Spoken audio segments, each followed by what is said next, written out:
Good morning. We are back. I am now sitting at Cisco in Albany, New York, right off of 87 pretty much. Last time I think I was here, I was doing the spot market, and I think I was here like 5 or 6 hours. So, I mean, if that ends up happening, I don't care. I'm kind of tired. I'll take another nap after this little bit of a vlog here.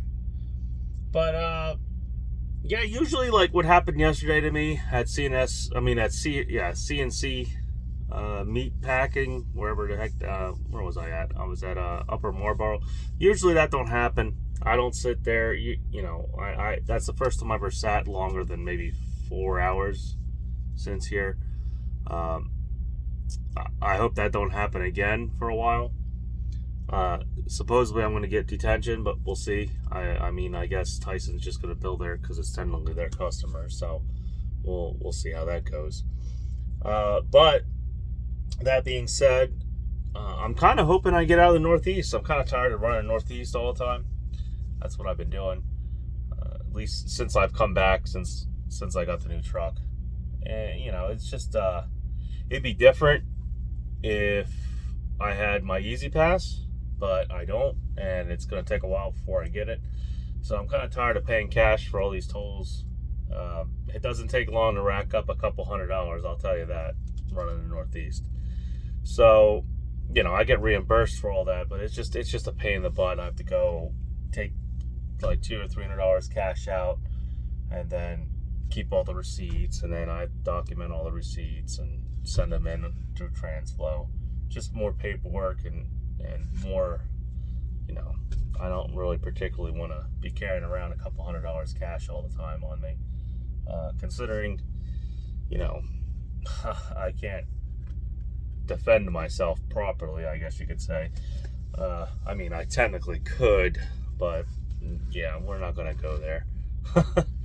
But anywho, I was doing, you know, prior to, you know, getting up here and running Northeast here with the new truck, when I had the 9400, I was pretty much running, you know, once in a while I would go up to Maine, but you know, I'd come out of Maine and then I would go directly back down to, you know, down south. I was doing a lot of Pottsville to, I think it's Glen Allen, Virginia, Pottsville to the Henderson Walmart down there in North Carolina, the DC, and I like that run. It's just a nice straight run. Fuel's cheaper down there, no tolls, and you know, I could profit. In my opinion, I think I profit a lot more because the cheaper fuel and the no toll. You know, even though I get reimbursed for tolls, it's just, I don't know, it's just a pain in the butt. So yeah, so time for the waiting game. Let's see. Trying to think of some kind of topic to talk about. I mean, between DIY and cash and everybody else that's out there, I don't know. I kind of don't want to say any other names because they're just bigger channels than even, you know, probably all three of us combined. But you know, it looks like it's getting worse. I'm just saying that just due to the fact that, you know, prominent YouTubers, whether that be the ones we know or the ones we don't know, they're either selling their equipment, they're jumping out. A lot of hotshot guys I've seen lately are getting out. Just about every time I get something that pops up, you know, someone posted a video or recommends a video, it's a hotshot, you know, guy either with a couple hot shots or maybe a few, you know, few semi trucks, like almost, you know, kind of like Tow Pig, Tow Pig. But you know, so that's not looking promising for the rest of the market. There's a lot of guys that are parking their truck. So, you know, if you want to become an owner operator right now,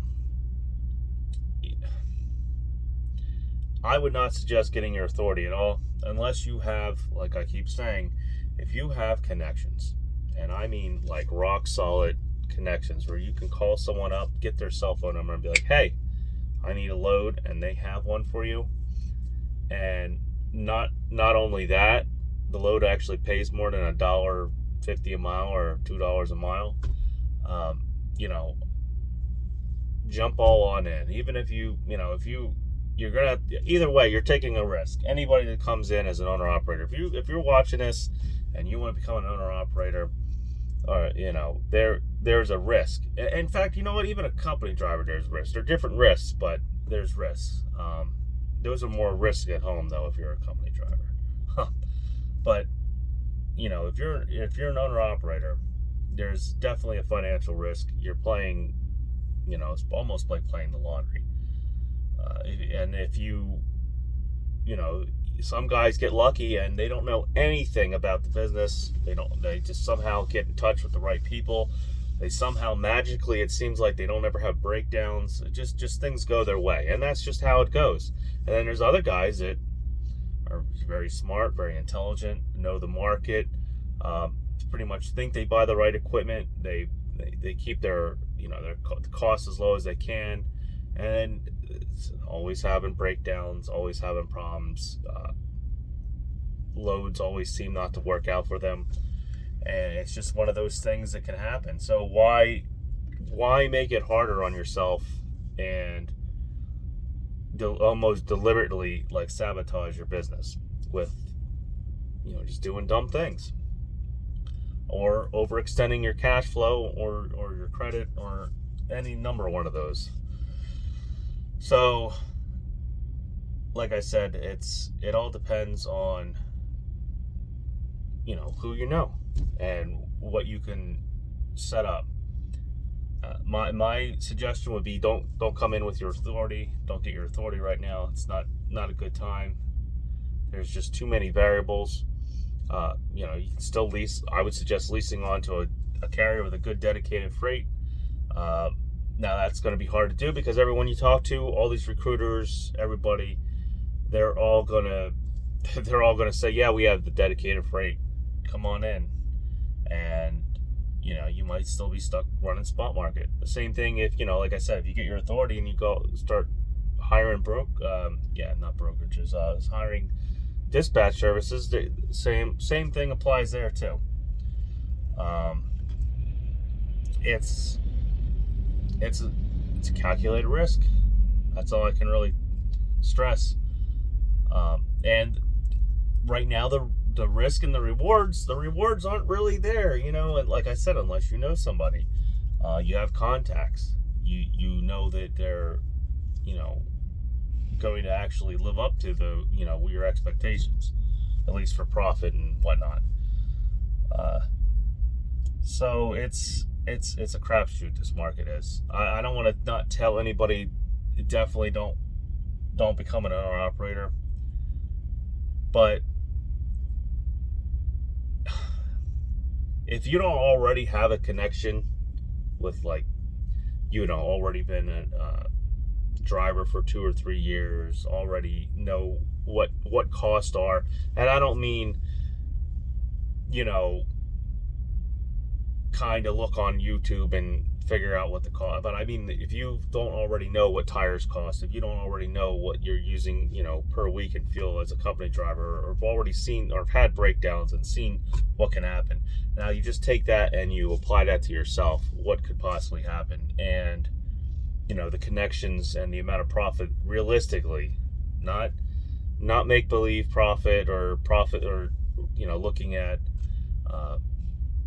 settlement sheets from guys on YouTube that are from we'll go a year ago, and the worst thing you can honestly do is talk yourself into thinking everything's going to be great and all right and everything, and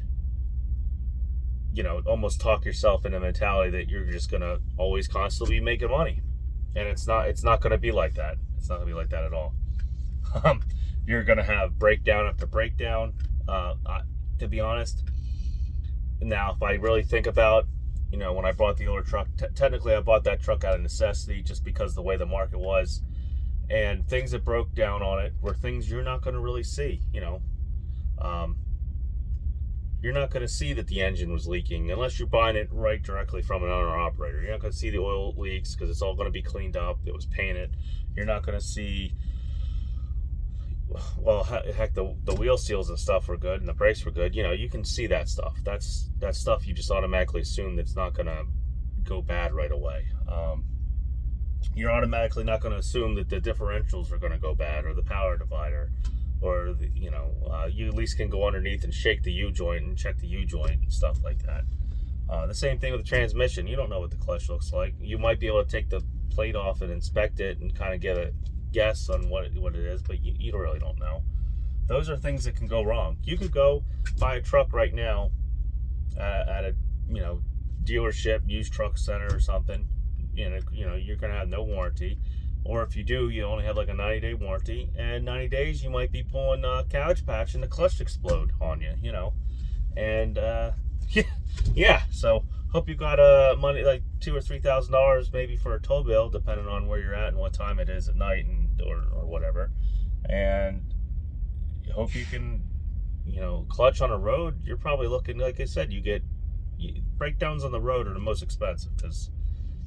Unless you're lucky enough to find that one shop that's not gonna rape you, you're gonna get raped.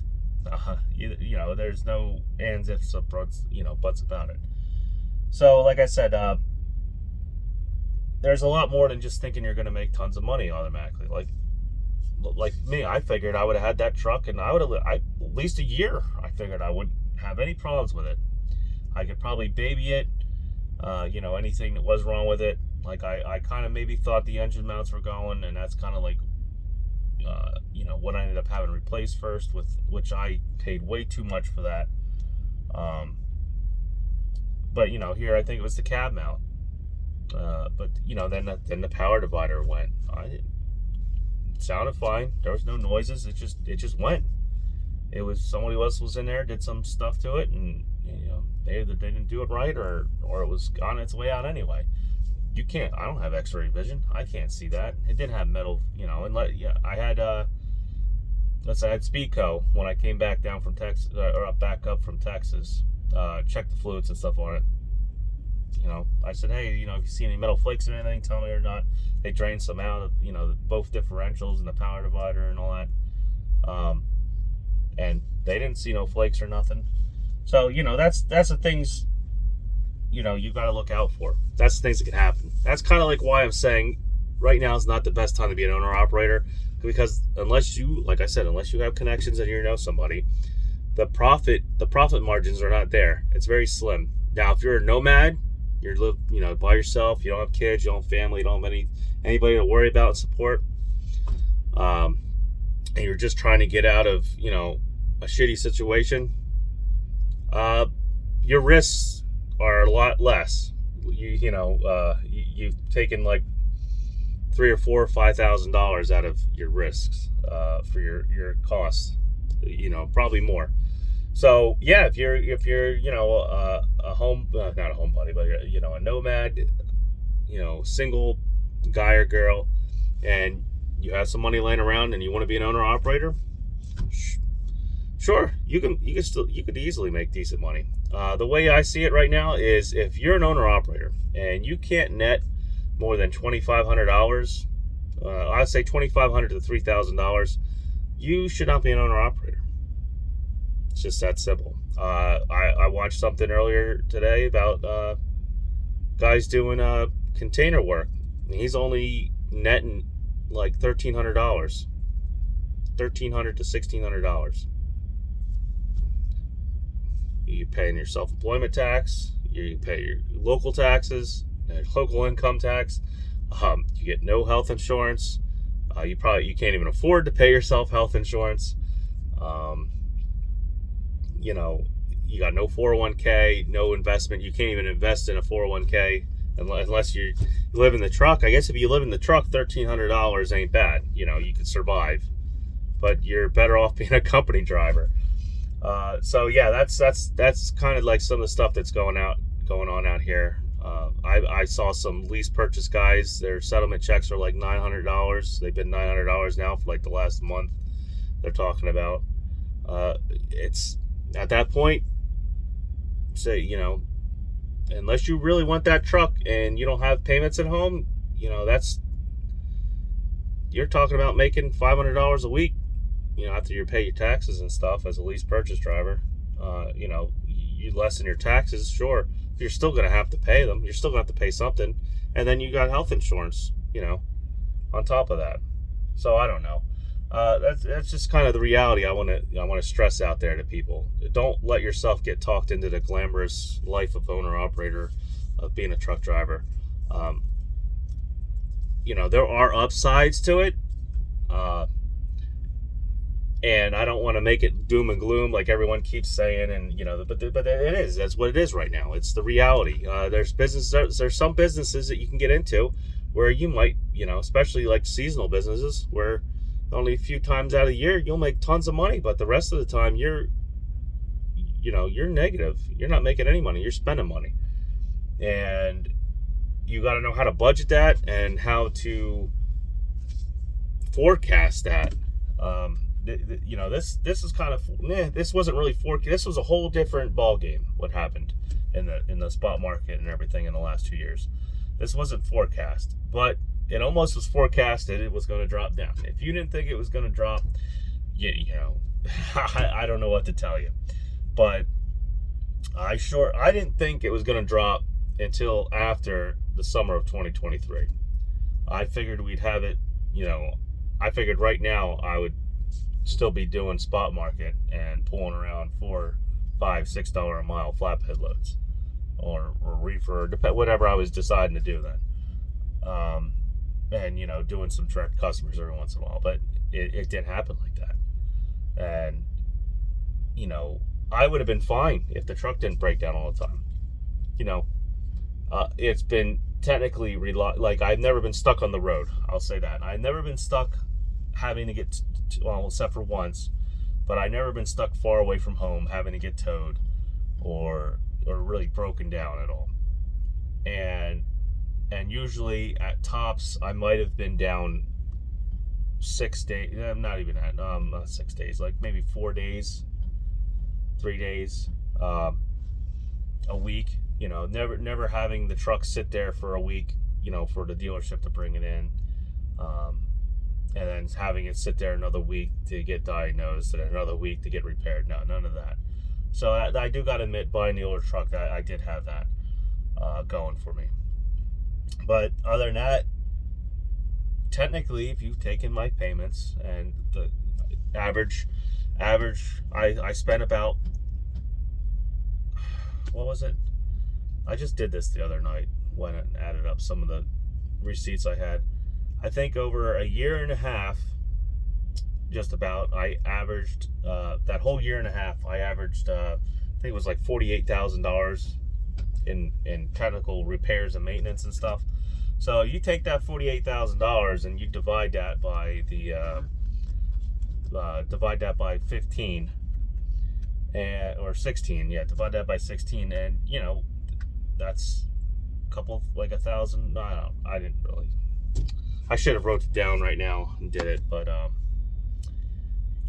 was paying technically like $2,000 a month for a truck payment, if you count that, maybe a little bit more.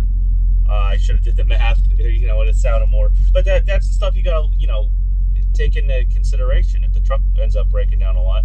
Now, if the market didn't crash, and I was still making good money, I would have just brushed that off my shoulder. The same thing if the engine went bad. I would have brushed that off my shoulder and I would have got an engine put in it. In fact, I could have had probably a full rebuild done. The reason I could not get credit is because the market took a shit the way it did. That is the reason I could not find. I've already talked to my finance company that I had that truck financed through, and nobody's willing to take a risk. It's a big risk right now. That's the only reason I ended up with a brand new truck too, because I could not go out and get another, even though I sold my pickup truck and I had, a good chunk of change for money put down, I could not go out between the last truck and, the new truck, the either used truck or whatnot I'd be buying. I could not get financing for it. It was just that they did not want to take a risk in the market that's in. They already probably got repossessions, up the wazoo. And that's too, if you become an owner-operator, you're going to find it very hard if you need to use credit to get a truck. You're going to need 20% down or more. No ands or buts, unless you get lucky and find a credit union or something. But majority of them are going to want 20% down because it's a huge risk now that they're taking. And that's very much what happened to me. That's why I was able to finance a rebuild. Now I didn't technically call like GAC or whatever that is, or some of those rebuild places. But most of them, the reason you can get rebuilds on them is you already have your title. I didn't have my title. Most of them want you to have your title, and basically they put a lien against the title and take the title if you don't pay back the rebuild. So I still had the truck financed. So I didn't even bother because I don't think they were going to finance me anyway for a rebuild. But that's the stuff that can happen. And the only reason I ended up with a brand new truck is because their risk is lower. They get the money I put down on the truck, and if I can't pay, they get the money to put down a truck. They can see this truck. I know they can see this truck because there's a hole up over here when I put the radio in. There's a whole giant modem up there, and it's all connected to Kenworth's fly-by-wire diagnostics and all that stuff. And the bank has all that information. They have because I know for a fact, because the one paper they ended up getting sent has the serial number off of that thing and everything. So they know where this truck is at all times. If they need it, they'll just come. They probably take a key and open the door up and just take off with the truck if they have to repossess it. So they're and if I cut that or do anything to it, it probably screws the whole thing up. Because it's integrated into the truck. So their risk is really low, and they have a brand new truck that they can turn around and auction off. So that's the big difference between that and trying to you get a used truck again. So I don't know. I guess I'm just trying to explain that it's all up to personal preference, how much risk you want to take and how much you want to get involved in trucking. And when I mean involved, I mean, you might not ever be home again. You might be out all the time. You can't take days off. How much you want to invest into your truck that you're purchasing or bought. And it's all part of personal preference. That being said, I don't know if you guys can hear me over the reefer unit. For some reason, this one's pretty loud. But yeah, I'm about 20 minutes here, so I'm gonna call it for this video. Please like, subscribe. Hopefully you like this rant. I don't know what I'm gonna call it. Technically, I was just trying to update my day and keep it going, but I figured I'd try to throw some knowledge out there, at least things that I was thinking about when I was watching other people's videos and what I see going on in the market and my own personal failure / I don't know, continuation of what I got going on. So this is Jackknife TV. I'm gonna be signing off.